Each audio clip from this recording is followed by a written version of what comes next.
തദ്ദേശ തെരഞ്ഞെടുപ്പിൽ മികച്ച പോളിംഗ്. തിരുവനന്തപുരം വഞ്ചിയൂരിൽ കള്ളവോട്ട് ആരോപിച്ച് സിപിഎം ബിജെപി സംഘർഷം. റീപോളിംഗ് ആവശ്യപ്പെട്ട് റോഡിൽ കുത്തിയിരുന്ന് പ്രതിഷേധിച്ച് ബിജെപി പ്രവർത്തകർ.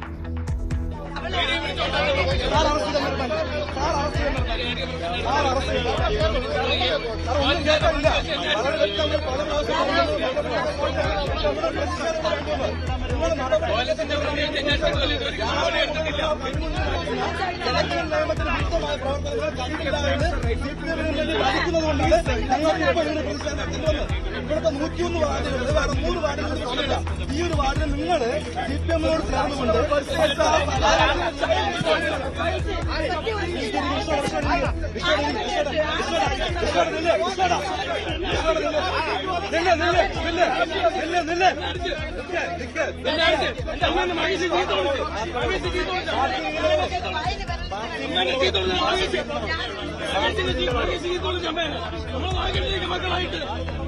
ജനങ്ങൾ ഭരണമാറ്റം ആഗ്രഹിക്കുന്നുവെന്ന് UDF വോട്ടിംഗ് ദിനത്തിൽ അതിജീവിതയ്ക്കൊപ്പമെന്ന സന്ദേശം നൽകി LDFും സർക്കാരും.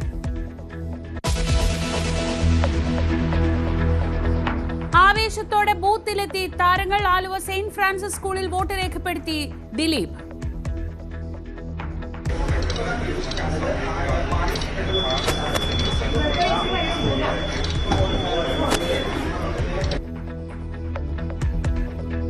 വോട്ട് രേഖപ്പെടുത്തിയ ആസിഫ് അലിയും രഞ്ജി പണിക്കരും അടക്കമുള്ള താരങ്ങൾ.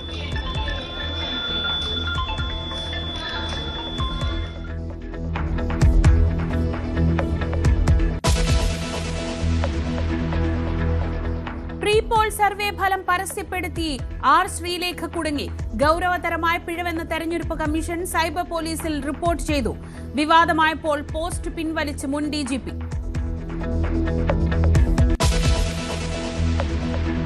തീർച്ചയായിട്ടും ദിലീപിനെ സംബന്ധിച്ചിടത്തോളം അദ്ദേഹത്തിന് ഒരു നീതി ലഭ്യമായി. സർക്കാർ അല്ലെങ്കിലും അപ്പീലും പോവുമല്ലോ.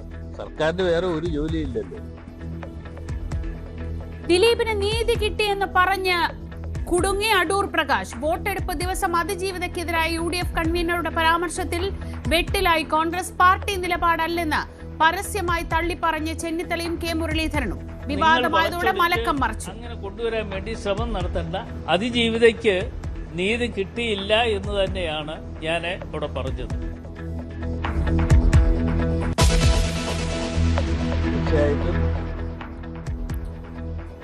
ഗൂഢാലോചന ആരോപിച്ച് ദിലീപ്. നിയമ നടപടിക്ക് വിധി പകർപ്പ് കിട്ടിയാൽ അന്വേഷണ ഉദ്യോഗസ്ഥർക്കെതിരെ പരാതി നൽകും. ഗൂഢാലോചന ഇല്ലെന്ന് പറഞ്ഞ മുഖ്യമന്ത്രിയെ പോലീസ് തെറ്റിദ്ധരിപ്പിച്ചെന്നും ദിലീപ്. നടന്റെ വാദം തള്ളി മുഖ്യമന്ത്രി. എല്ലാ ഘട്ടത്തിലും അവർക്ക് ആവശ്യമായ പിന്തുണ നൽകുന്നതിൽ സർക്കാർ പ്രതിജ്ഞാബദ്ധമായ നിലപാടാണ് സ്വീകരിച്ചത്. അതുതന്നെയാണ് ഇനിയും തുടരുക.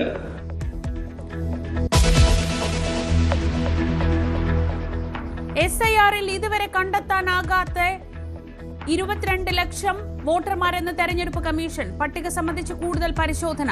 സമയപരിധി നീട്ടണമെന്ന കേരളത്തിന്റെ ആവശ്യം സുപ്രീം കോടതി തള്ളി. SIRൽ പാർലമെന്റിൽ 10 മണിക്കൂർ ചർച്ച.